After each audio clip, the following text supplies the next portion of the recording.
Time for another episode of the Nerdy Virgin podcast. My name is Joshua Snyder. It is Monday, December 29th, 2025. Nearing the end of 2025, about to enter 2026.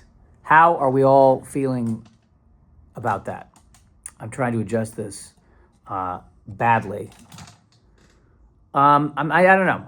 I'm working on trying to make the setup a little bit better. I'm not in my usual outfit, feeling a little disheveled.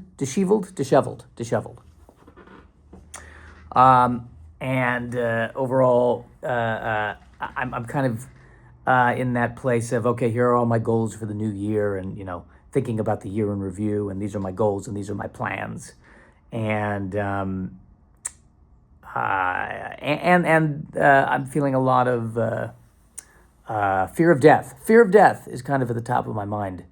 Got to institute these plans because we don't know how long we have. I'm freaked out. I'm in my 40s now. I'm freaked out about it because this is where I feel like this is where the health problems start to become more noticeable. This is where I'm getting over a cold. So forgive me if my throat is a bit raspy.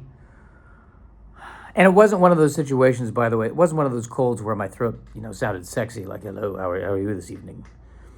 This sounds more like McLeod and Highlander 2 pre-rejuvenation. Boy, that's a reference that's not going to get me that far. But I am thinking a lot more about mortality, and am I doing everything I want to do with my life? Is this podcast something that I want to be doing with my life? And I'm trying to focus on being more vulnerable, both on stage and off. How about that? But I've always been worried about my health. But the older I get, the more that things are being thrown my way that seem to be scary, and the doctors who talk to me about it seem nonplussed. I've talked about this before, but I have this pineal gland cyst in my brain that they're like, it'll probably be fine, 95% chance it's fine, but we do need to watch it for the next 10 years. But it's probably listen, don't worry about it. We have to keep an eye on it because sometimes sometimes these things will go south. But it'll be fine. Go about your life. It'll be totally fine. But we really should keep an eye on it. Just don't stray too far. And that's the kind of thing that begins to I really. And I have, my dad's in town visiting, and he has friends in town visiting. They're in their 70s. And it seems like that let's just keep an eye on it thing. The doctors like to say that a lot. And what freaks me out is, how often it's the ratio of situations where let's keep an eye on it resolves into, nothing to worry about, versus, we need to go in. And that's what's freaking me out. So the keeping an eye on it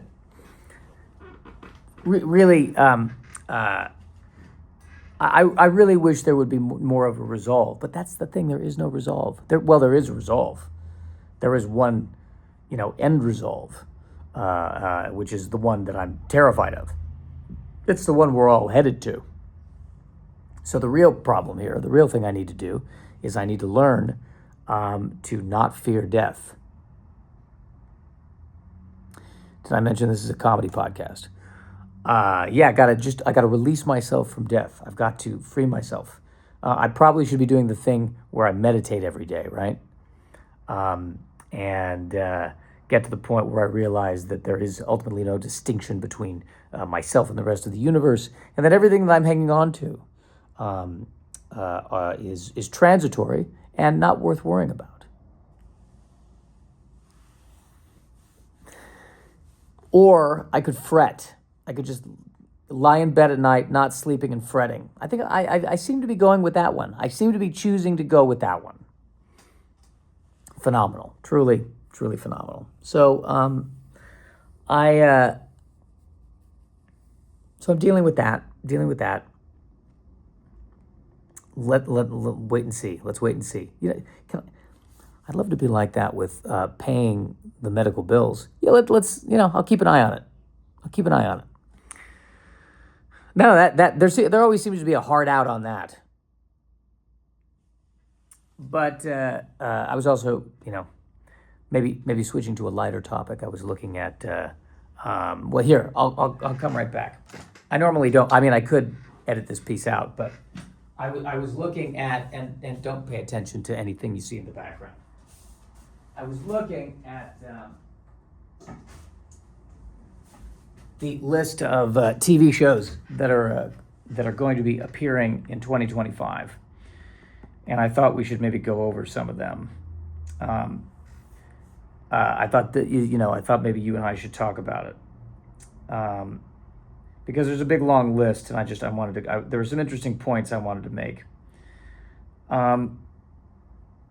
I guess Stranger Things is doing a spin-off that's like a cartoon that will include familiar elements, but not include the main characters of Stranger Things. So this is, of course, guys, whenever there's a popular thing, they got to figure out a way to keep that popular thing going, Stranger Things Deep Space Nine, is that what it's going to be called? That's a joke for those of you that were around in the 90s. And I never got into Stranger Things. And I know it's a great show. I think when it first came out, I just have this image of Winona Ryder running around going, "Where's my son? Tell me where my son is. You know where my son is and you're not telling me. Where's my son?" And granted, there was a lot of that. And again, I'm not trying to throw shade on the delightful Winona Ryder. Not at all trying to do that. But I think really what it is that there comes a point, I don't want to watch a show about kids. I don't want to watch a show about kids. I'm not a kid. I think if I was 12, I'd be like, fellow 12-year-olds. But I'm not a kid. Didn't enjoy being a kid that much. Don't want to go back to that. Don't want to revisit that. I want to watch a show about adults. And the other thing too, as I get older and bitter, I'm starting to not like watching shows about people who are younger than I am, and that's a lot of the shows. It's a lot of the shows. 44. That's big. We're kind of getting into. We're elderly. 44 is elderly in the world of Hollywood, and the leading men, they're in their 20s, 30s. 44. Dinosaur. 44. Gross. So, all right, we got Lanterns, right? That's coming out. It's like not buddy cop. They say it's like True Detective, but it's with two Green Lanterns who are investigating a crime in the Heartland.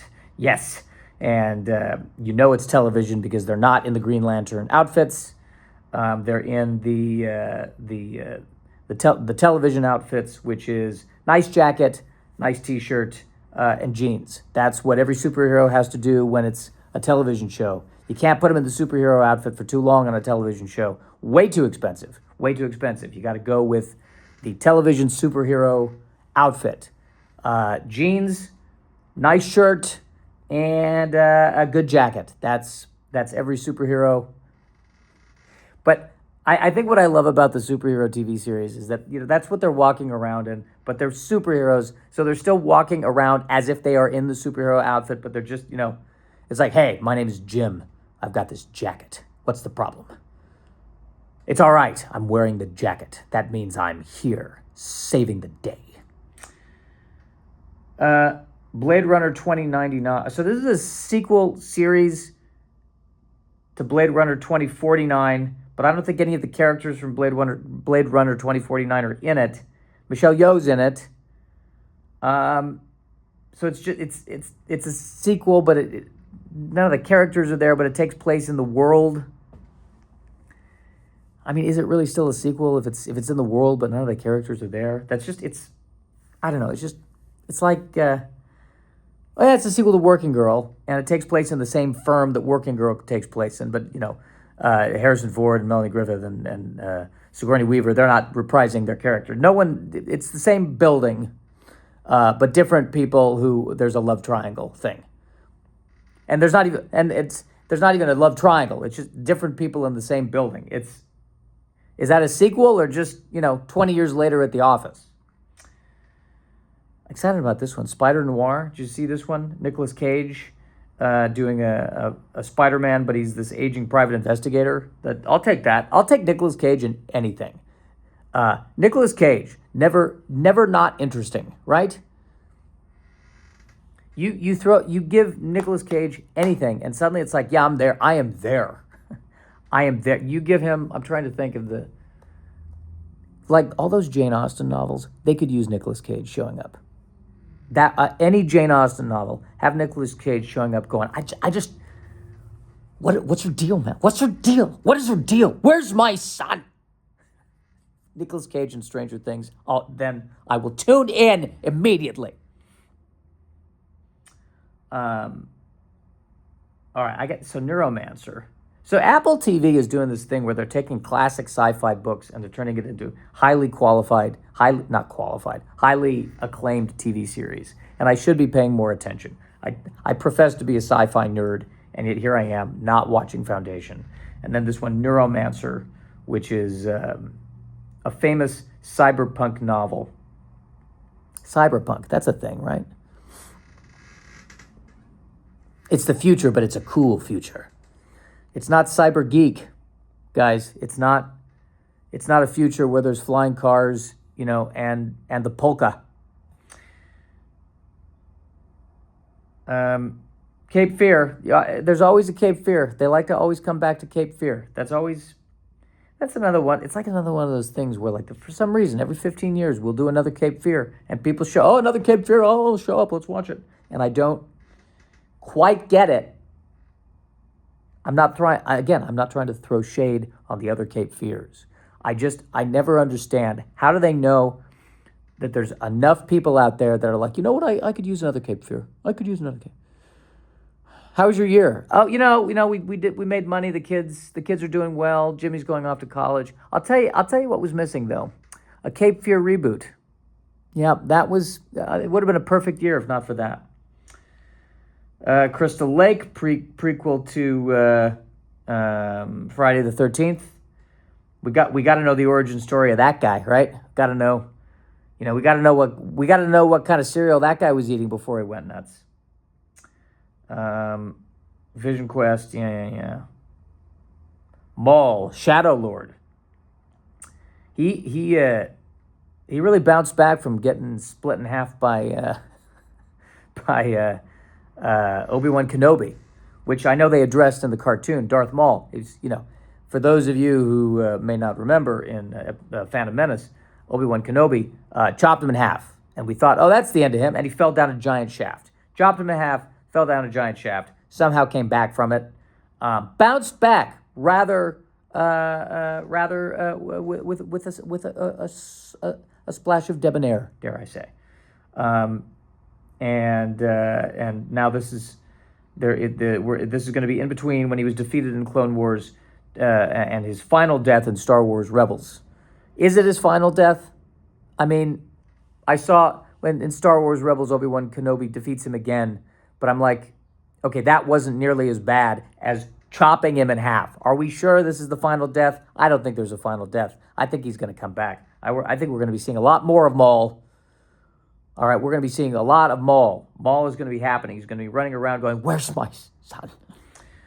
That I'm pushing the callback too far there, aren't I? The Boys from Brazil. That was an interesting. I think it was originally, yeah, it was a novel. Then it was a movie with Olivier, and they're trying to clone Hitler. That's what this one is. They're trying to clone Hitler. And they got to stop them from cloning Hitler. We got to stop that. We cannot have that. We cannot have these Hitler clones running around. By the way, I don't think that's going to be quite the tone. I don't think the main character of this version of Broy. Well, we can't have those Hitler clones running around. You telling me there's Hitler clones running around? Get the car, pull the car around. We got to stop this. We got to put an end to this. The Punisher, special presentation. I think I've talked to this. I've talked about this before. I'm not a huge Punisher fan.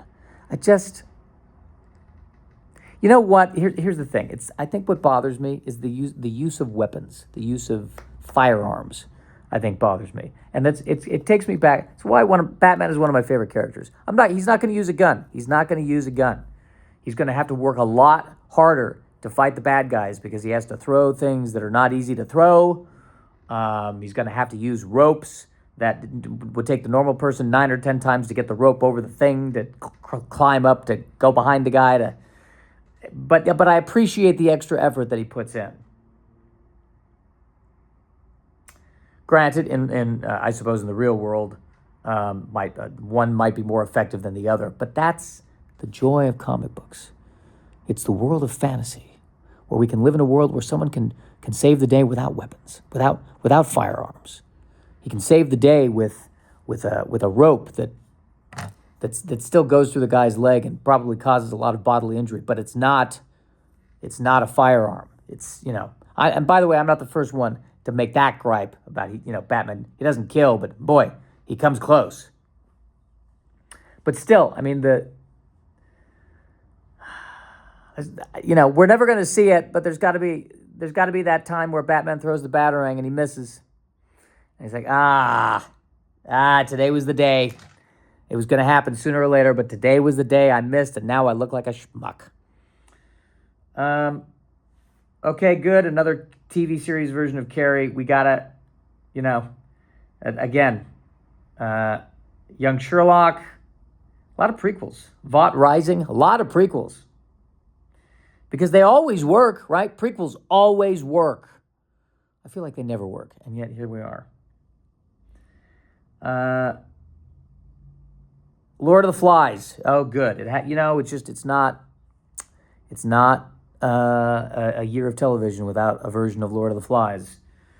That's fun. Bunch of boys on the island, and it's a metaphor for how society is crumbling. I'll tell you something. I had no idea that society was crumbling, so I'm glad the show is coming around because I've been so in the dark on how everything's falling apart. Seth MacFarlane producing The Burbs. I'm kind of excited about this because that'll be fun. I'm excited about that one. All right, I think have I covered everything? There's a lot more shows and that's the creepy thing. How many of these canceled after the first season? Canceled after the first episode. There's so many. How are there so many TV shows and no one is shooting anything in Los Angeles? I do not understand this. Well, yeah, what am I saying? They were shooting it in everywhere but Los Angeles. Pride and Prejudice. See, that's where we got to put. That's where we got to put Nicolas Cage.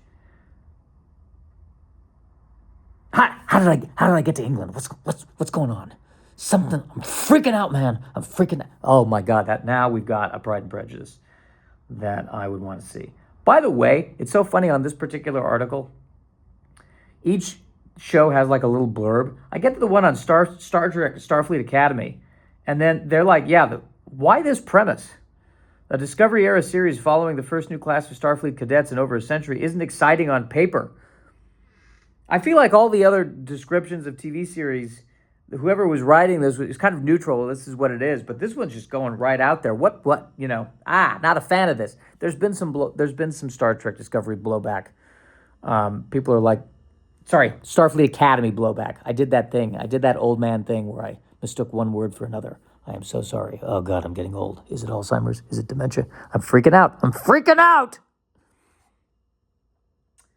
Star Trek, Starfleet Academy. People are freaking out about this show because they're like, oh, it's 90210 in space. It's 90210 in space. Let's give the show a chance, okay? Let's take a breath.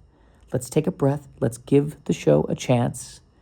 You got Holly Hunter. We've got Paul Giamatti in there as major supporting characters. It's going to be fine. Inevitably, they're going to release the series, and people are going to go, oh, everyone wants Paul Giamatti and Holly Hunter, so they'll probably put them more front and center, put the kids maybe in the background. That's the worst case scenario that could happen. This show might pull off. It might pull off. Let's try to be positive in the beginning here before we slash it. All right? Let's not. All right, then there's a list of a bunch of other shows. And I feel like, here's the thing with this podcast. I'm still getting used to this. I feel like I might be getting to the point here where I'm wearing out my welcome. And I don't want to do that. I really don't. I feel like this feels like a good natural ending point, okay? Let's try to be positive. Let's only rip the show apart after it comes out and we get verified proof that it's a disaster. But let's not prejudge. Let's not prejudge. Where's my son? All right, that's good.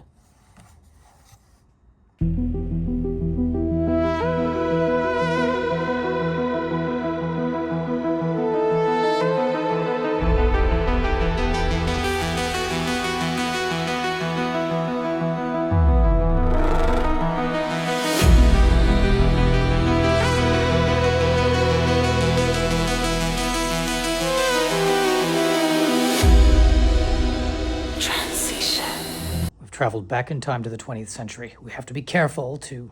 My God, these people have warp cores on the fronts of their buildings. Those aren't warp cores, those are just neon signs. But they look exactly like our warp core. Yes, it's a cosmic coincidence that the matter-antimatter reactions inside our warp core look exactly like those neon signs. Now what about that? That has to be a warp core. That's a barber shop. It's so confusing here. Transition. They're sending an ambassador-class starship to help us. Really? What's your problem with the ambassador class? We're under attack. You don't send a ship called the ambassador class to help with a wartime situation. It's a very capable ship. Do you know why they called it the ambassador class? Probably had something to do with the fact that it was designed to go and talk to people. That's not a ship you want. We don't want the ship that talks to people. We want the ship that blows things up. They need like a Marine class or a soldier class. At this point, I would take a frustrated mother of two at the supermarket class. My Batmobile is complete, Alfred. So I noticed you put a jet engine in the back of it. It'll make it go fast. So I hope you are aware that you're fighting crime in a concentrated city with very small streets and a lot of corners. I put little ropes that I can shoot at the poles, and then that way the car will go like around it'll swing around the pole. Well, I had better learn metal triage then. The captain's been injured. We need to get a doctor to the bridge. Do we? I feel like all they do is take a wand thing and wave it over the area that's injured and then it just fixes it. That is not at all. That is an oversimplification of what the doctors do on this ship. Okay, I'm taking the wand. I'm waving it over his head right now. Oh, I feel so much better. Thank you. Yeah, I just waved this wand thing over your head. You're the acting ship's physician. No, I don't think we... guys, why didn't you tell me you were a doctor? I'm not a... Transition. So O'Brien's daughter got sucked into this time portal and she spent 10 years in this nature environment and then came back as a feral child, and it was very trying on the family. Yeah. But what happened to the portal? I don't know, I guess they just left it there? I think you've all buried the lead. They found a portal that makes you travel through time that works, and you just left it there? Well, the O'Briens have been through a lot already, and why don't you go back and make sure that the portal, doesn't fall into the wrong hands like it always does? Yeah, I'll do that, but first, we all need to make sure that Worf feels confident that he can be a good father. Did you guys fall through a portal where the priorities are just suddenly different now? It was a disaster, Alfred. What happened, Master Wayne? I got out of the Batmobile. It was very dramatic. But then the auto door thing didn't close. You had to manually shut the door of the Batmobile. They totally ruined it. The bad guys don't take me seriously if they know that I have to shut the doors to cars.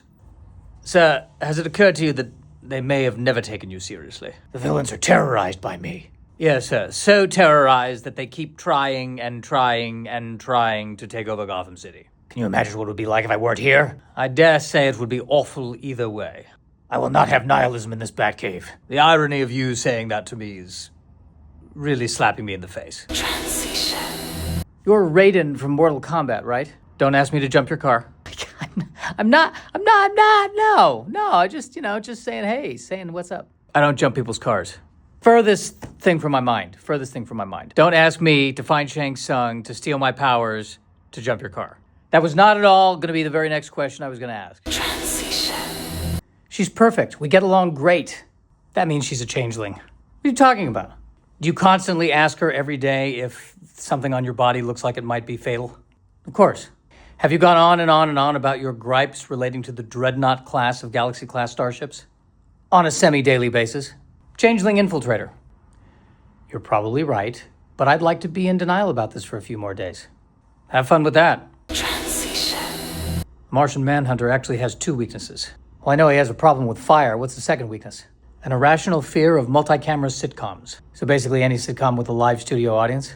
Yeah, he's fine with shows like The Office and Parks and Rec, but one episode of Frasier and he literally melts. Well, that's a shame. There's a lot of high-quality multi-cam sitcoms that he can't watch. I don't know what it is. He just can't process the idea of other people laughing who are not actually in the room with him. So is that how Batman plans to take him out in case he goes rogue? He's going to bombard him with several episodes of Coach at the same time. I was thinking of taking her to the Arboretum. Don't take her to the Arboretum. What's wrong with the Arboretum? It's surprisingly tiny and not that great. This is a Galaxy-class starship. You mean to tell me that their Arboretum is terrible? It's like 3 ferns in a pond. Well, what kind of pond? A small, sad, shallow pond. I've heard good things about that pond. From who? Worf? You think Worf is the expert on ponds? A warrior can be an expert on ponds.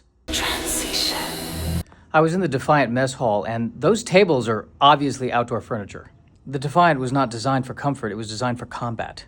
I'm eating on a picnic table. Federation picnic tables are some of the sturdiest things ever built by the Federation. I know, everyone tells the story about how when the crystalline entity attacked, the only thing left were the picnic tables.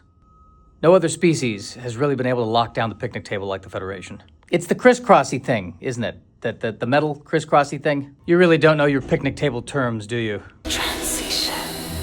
I am Hawkman. So you gotta carry around that mace, right? That doesn't seem very aerodynamic. It's fine.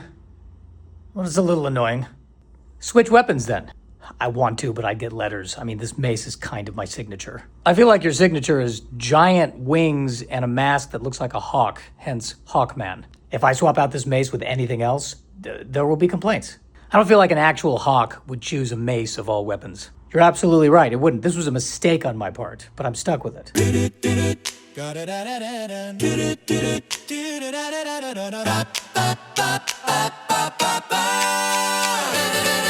nerdyvirgin.com